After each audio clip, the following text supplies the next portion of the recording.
Hello everyone, welcome to our YouTube channel Akanksha GSF. आज की इस वीडियो में हम लोग देखेंगे क्लास 7th की एनसीईआरटी की हिस्ट्री में आज हमारा जो चैप्टर है वो है 6th चैप्टर, नगर, व्यापारी और शिल्पजन। इसको हम पूरा एनसीईआरटी को कवर करेंगे सीटेट के लिए। बाकी अगर आप बीपीएससी के लिए प्रिपरेशन कर रहे हो तो आपको सीटेट तो एनसीईआरटी का तो एकदम पढ़ना ही है।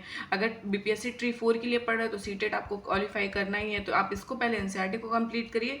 इससे आपका दोनों फायदा हो जाएगा।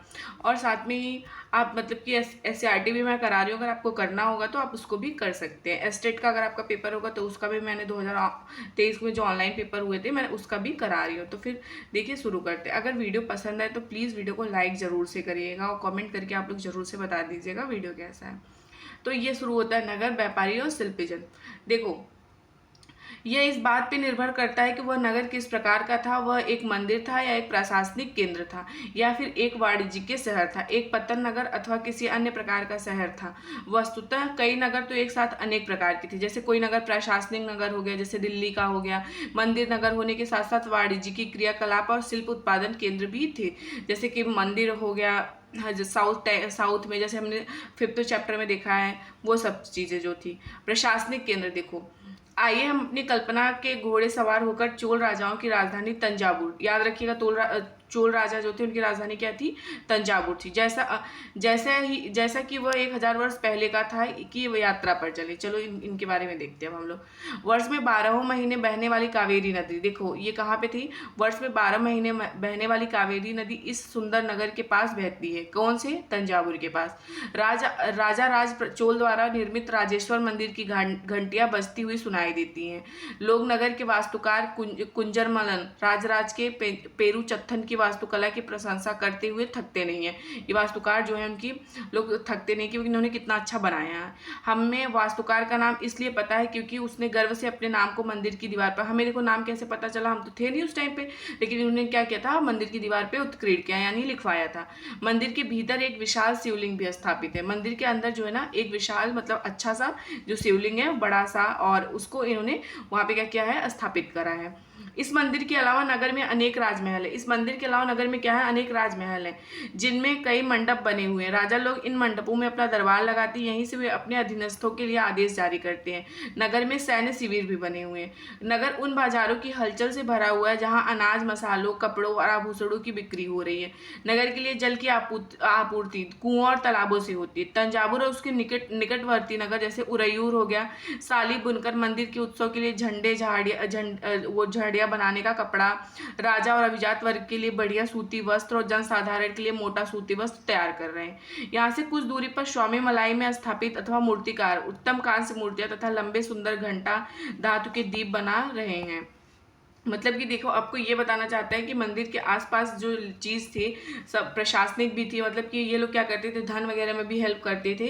मतलब कि जो मंदिर के आसपास के एरिया थे ना मुख्यतः, वो बहुत ज़्यादा मतलब कि एक तरह से आप जैसे उपजाऊ खेती टाइप का समझ लीजिए, उस तरह के थे। हर चीज़ मतलब इन लोगों को मिल जाता था। राजा को मंदिर के लिए जो चीज़ चढ़ावा हो रहता था वो मिल जाता, राजा के लिए अच्छे कपड़े मिल जाते थे।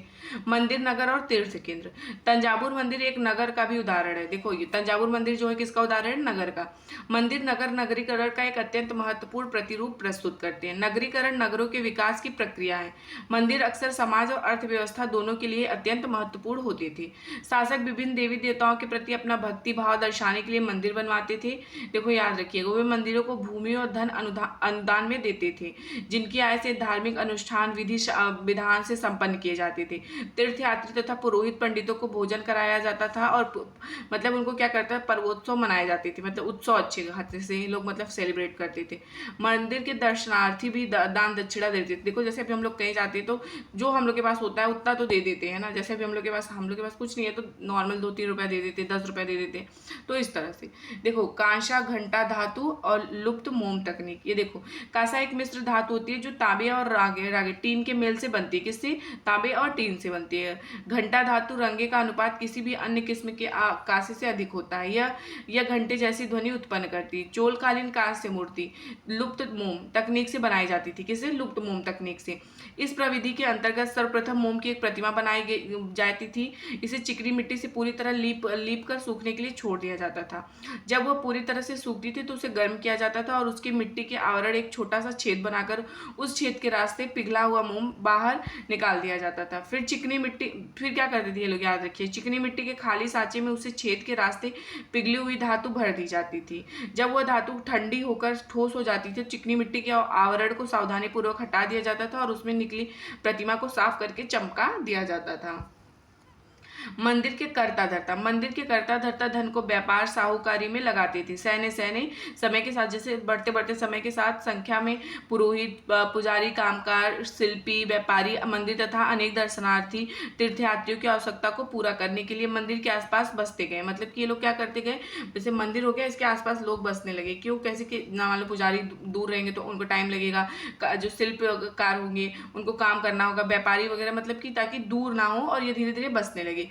इस प्रकार मंदिरों नगरों का विकास हुआ। इस प्रकार क्या हुआ, मंदिर में नगरों का विकास हुआ। अगल बगल रीति रिवाज, इस रीति से मंदिरों के चारों ओर अनेक नगरों का आविर्भाव हुआ। जैसे मध्य प्रदेश में भिल्ला स्वामिनी, भिलसा या विदिशा, और गुजरात में सोमनाथ। कुछ अन्य महत्वपूर्ण मंदिर नगर तमिलनाडु में कांचीपुरम तथा मदुरई में, और आंध्र प्रदेश में तिरुपति। इस तरह से याद रखिएगा।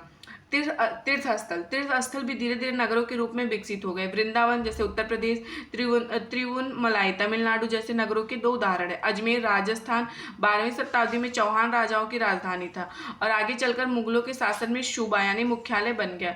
यह नगर धार्मिक अस्तित्व का एक उत्कृष्ट उदाहरण प्रस्तुत करता है। सुप्रसिद्ध सूफी संत, देखो याद रखिएगा, सुप्रसिद्ध सूफी संत ख्वाजा मोइनुद्दीन चिश्ती यहाँ 12वीं शताब्दी में बस गए थे।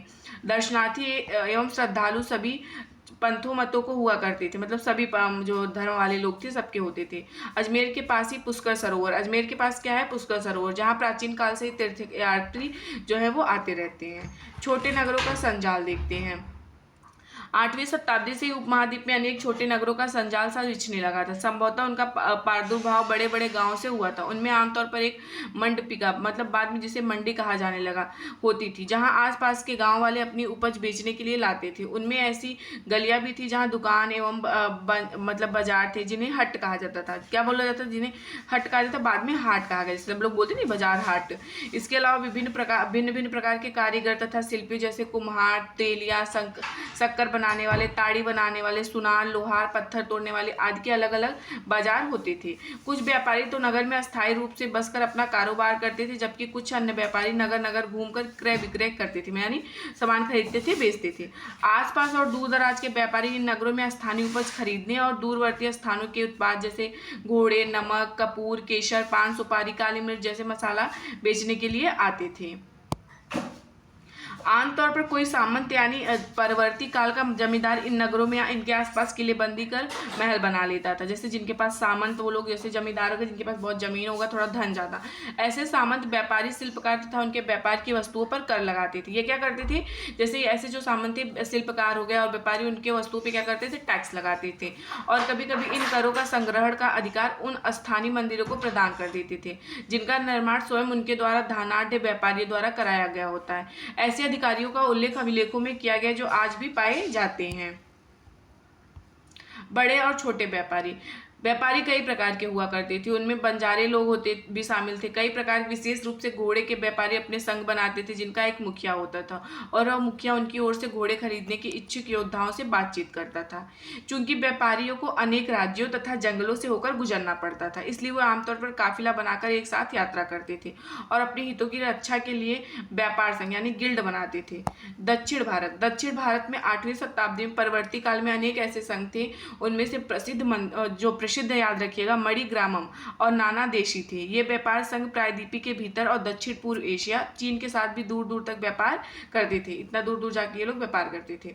इनके अलावा चेटियार और मारवाड़ी, ओसवाल जैसे समुदाय भी थे, जो आगे चलकर देश के प्रधान व्यापारी समूह बन गए। गुजराती व्यापारियों में हिंदू, बनिया, मुस्लिम, बोहरा दोनों समुदाय शामिल थे। वे दूर दूर तक लाल सागर के बंदरगाह व फारस की खाड़ी, पूर्वी अफ्रीका, दक्षिण पूर्व एशिया तथा चीन से व्यापार करते थे।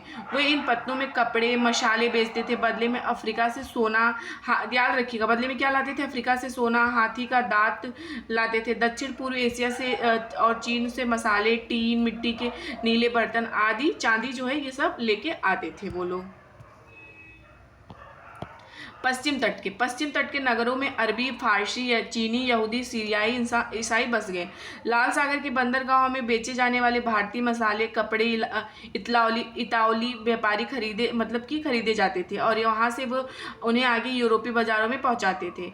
उनसे व्यापार में बहुत लाभ होता था। उष्णकटिबंधीय जलवायु में उगाए जाने वाले मसाले जैसे काली मिर्च हो गए, दालचीनी, जायफल, सोंठ यूरोपीय व्यंजनों के महत्वपूर्ण अंग बन गए थे। वास्को डी गामा जो आया था ना, यहाँ से जो लेके गया था काली मिर्च, वो जाके यूरोप में ये क्या कहते हैं 60 गुना मुनाफे पे बेचा हुआ था। और भारतीय सूत कपड़ा बहुत लुभावना होता था। ये चीज़ें ये यूरोपीय व्यापारियों को भारत तक खींच लाई, क्योंकि भारत का जो सूती कपड़ा था वो बहुत ही ज़्यादा फेमस था। समय के साथ साथ व्यापार और नगरों का रूप किस प्रकार बदला, इसके बारे में हम शीघ्र आगे ही पढ़ेंगे।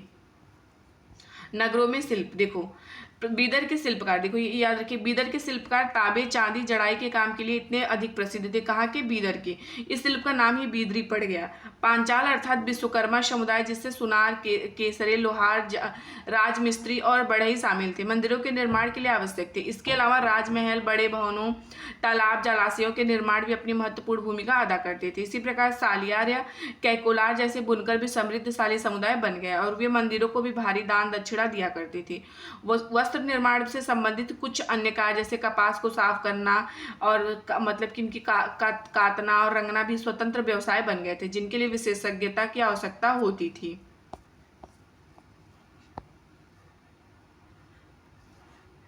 हम्पी, मुसलीपट्टनम और सूरत नज़दीक से एक नज़र इनके बारे में हम लोग देख लेते हैं। हम्पी की वास्तुकला का सौंदर्य। हम्पी नगर कृष्णा और तुंगभद्रा नदियों के घाटी में स्थित है। यह नगर 1336 में स्थापित विजयनगर साम्राज्य का एक केंद्र स्थल था। हम्पी के शानदार खंडहरों से पता चलता है कि उस शहर की किलेबंदी उच्च कोटि की थी।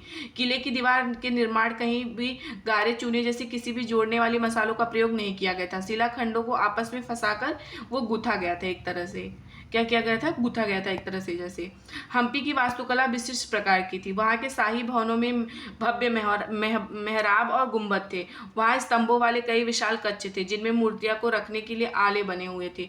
वहाँ सुनियोजित बाग बगीचे भी थे, जिनमें कमल और टोंडों की आकृति वाले मूर्तिकला के नमूने थे।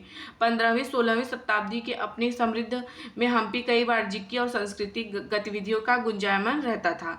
उन दिनों हम्पी के बाजारों में मुस्लिम सौदागर, चेटियों, पुर्तगाली जैसे यूरोप व्यापारी एजेंटों का क्या करते थे, ये लोग जमघट लगा रहता था, ये लोग आते रहते थे। मंदिर सांस्कृतिक गतिविधियों के केंद्र होते थे। देवदासियां, विरूपाक्षी मतलब शिव मंदिर के अनेक स्तंभ वाले विशाल कक्षों में देव प्रतिमा, राजा तथा प्रजाजनों के समक्ष नृत्य क्या करती थी, ये लोग क्या करती थी, देवदासियां।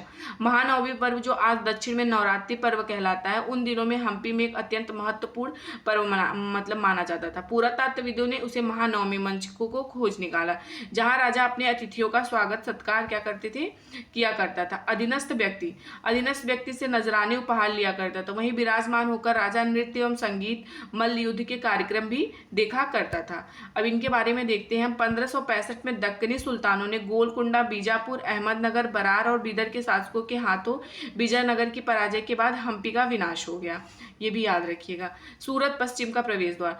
सूरत मुगल काल में कैबी मतलब आज के खंबात और कुछ समय के बाद अहमदाबाद के साथ गुजरात में पश्चिमी व्यापार का वाणिज्यिक केंद्र बन गया था। सूरत ओरमुज की खाड़ी से होकर पश्चिमी एशिया के साथ व्यापार करने के लिए मुख्य द्वार था। ये याद रखिएगा, लाइन जो मैं बोल रही हूँ आप उसको जरूर से याद रखिएगा। सूरत को मक्का का प्रस्थान द्वार भी कहा जाता था। क्या कहा जाता था, सूरत को मक्का का प्रस्थान द्वार भी कहा जाता है, क्योंकि यहीं से बहुत से हज यात्री जहाज से मतलब रवाना होते थे मक्का जाने के लिए। सूरत एक सर्वदेशी नगर था, जहां सभी जाति के धर्मों के लोग रहते थे। 17वीं शताब्दी में वहां पुर्तगालियों, डचों और अंग्रेजों के कारखाने एवं माल गोदाम थे। अंग्रेज इतिहासकार ओवी गटन ने 1689 में सूरत बंदरगाह का वर्णन करते हुए किसी भी एक वक्त पर भिन्न देशों का औसतन 100 जहाज इस बंदरगाह पर लंगर डाले देखे मतलब खड़े रहते थे। इस तरह से इन्होंने क्या किया था, इसका उल्लेख किया है। सूरत में ऐसी दुकानें थी जो सूती कपड़ा थोक फुटकर कीमतों पर बेची जाती। सूरत के वस्त्र अपने सुनहरे गोटा किनारे, जिनको मतलब जरी होती थी, उसके लिए प्रसिद्ध थे। देखो सूरत में अभी भी साड़ी वगैरह बहुत फेमस है। उनके लिए पश्चिम एशिया, अफ्रीका, यूरोप में बाजार उपलब्ध थे। राज्य ने विश्व के सभी भागों में नगर में से आने वाले लोगों की आवश्यकता को पूरा करने के लिए अनेक विश्राम गृह बनाए रखे थे। वहां भव्य भवन, असंख्य मनोरंजक स्थल थे। सूरत में काठीवाड़ी सेठों तथा महाजनों की बड़ी बड़ी साहूकारी कंपनियां थी। उल्लेखनीय कि सूरत से जारी की गई हुंडियों को दूर दूर तक मिस्र में काहिरा, इराक में बशरा, बेल्जियम में एडवर्प के बाजारों से मान्यता प्राप्त हुई थी। किंतु 17वीं शताब्दी के अंतिम वर्षों से सूरत का भी अंध पतन, मतलब कि इसका पतन स्टार्ट हो गया था। इसके कई कारण थे। मुगल साम्राज्य के पतन के कारण बाजारों तथा उत्पादकता की हानि, पुर्तगाली द्वारा समुद्री मार्ग पर नियंत्रण और बम्बई, यानी जिनको वर्तमान में हम मुंबई बोलते हैं, से प्रतिस्पर्धा। जहां 1668 में अंग्रेजी ईस्ट इंडिया कंपनी ने अपना मुख्यालय स्थापित कर लिया था, आज सूरत एक महत्वपूर्ण वाणिज्यिक क्या है, केंद्र है। जोखिम भरा मुसलीपट्टनम, एक और चुनौती। मुसलीपट्टनम या मछलीपट्टनम नगर कृष्णा नदी के डेल्टा पर स्थित था। याद रखिएगा, कहाँ? कृष्णा नदी के डेल्टा पर। 17वीं शताब्दी में भिन्न भिन्न प्रकार की गतिविधियों का नगर था। हॉलैंड और इंग्लैंड दोनों प्रकार की ईस्ट इंडिया कंपनियों ने मुसलीपट्टनम पर नियंत्रण प्राप्त करने का प्रयत्न किया, क्योंकि तब तक यह आंध्र प्रदेश का सबसे महत्वपूर्ण पतन बन गया था। मुसलीपट्टनम का किला हॉलैंड वासियों ने बनवाया था। किसने? हॉलैंड वासी जो थे, इन्होंने बनवाया था। देखो एक चीज और याद रखिएगा, अंग्रेजी ईस्ट इंडिया कंपनी के गुमास्ते विलियम मेदवर्ट ने 1620 ईस्वी में इन शब्दों में मुसलीपट्टनम का वर्णन किया। यहाँ गोलकुंडा का मुख्य पतन है, जहाँ परम पूज्य ईस्ट इंडिया कंपनी का अपना एजेंट रखती है। एक छोटा नगर है, पर घना बसा हुआ मतलब नगर था, बिना किसी चार दीवारी के और खराब तरीके से। मतलब ये तो एक तरह से बुराई ही कर रहे थे यार। गोलकुंडा, देखो गोलकुंडा के कुतुब शाही शासकों ने कपड़ों, मसालों और अन्य चीजों की बिक्री पर शाही एकाधिकार लागू किया, जिससे कि वहां का व्यापार पूरी तरह ईस्ट इंडिया कंपनी के हाथों में ना चला जाए। विभिन्न प्रकार के समूह, गोलकुंडा के कुलीन वर्ग, फारसी सौदागरों, तेलुगु, कोमटी, चेट्टियार और यूरोपीय व्यापारियों ने नगर को घनी आबादी वाला समृद्धशाली बना दिया। जब मुगलों ने गोलकुंडा तक अपनी शक्ति बढ़ा ली, तो उनके प्रतिनिधि सूबेदार मीर जुमला ने, जो कि स्वयं का एक सौदागर था, हॉलैंड वासियों और अंग्रेजों को आपस में भिड़ाना क्या किया, इसने शुरू कर दिया। 1686 से लेकर 87 में मुगल बादशाह औरंगजेब ने गोलकुंडा को मुगल साम्राज्य में मिला लिया था। ये सब लाइन याद रखिएगा। अब यूरोपीय कंपनियों ने सामने देखो, अब यूरोपीय कंपनियों के सामने अन्य विकल्प ढूंढने की समस्या आ गई थी। कंपनी की नई नीति के अंतर्गत केवल इतना ही पर्याप्त नहीं था कि पतन भीतरी प्रदेश के उत्पादन केंद्रों के साथ संबंध बनाए रखे, बल्कि इस बात की भी आवश्यकता महसूस की गई कंपनी के नए केंद्र एक राजनीतिक, प्रशासनिक तथा वाणिज्यिक की भूमिकाएं भी अदा करे। जब कंपनी के व्यापारी, वर्तमान में जो बम्बई, हमारा मुंबई, कलकत्ता, वर्तमान में कोलकाता, मद्रास यानी वर्तमान में चेन्नई चले गए, तब मुसलीपट्टनम अपने व्यापार और समृद्धि दोनों ही खो बैठा। 18वीं शताब्दी के दौरान उसका अधपतन हो गया। कब? 18वीं शताब्दी। और एक छोटे से जीर्ण शीर्ण नगर से अधिक कुछ नहीं था, मतलब नॉर्मल सा एक नगर रह गया लास्ट में।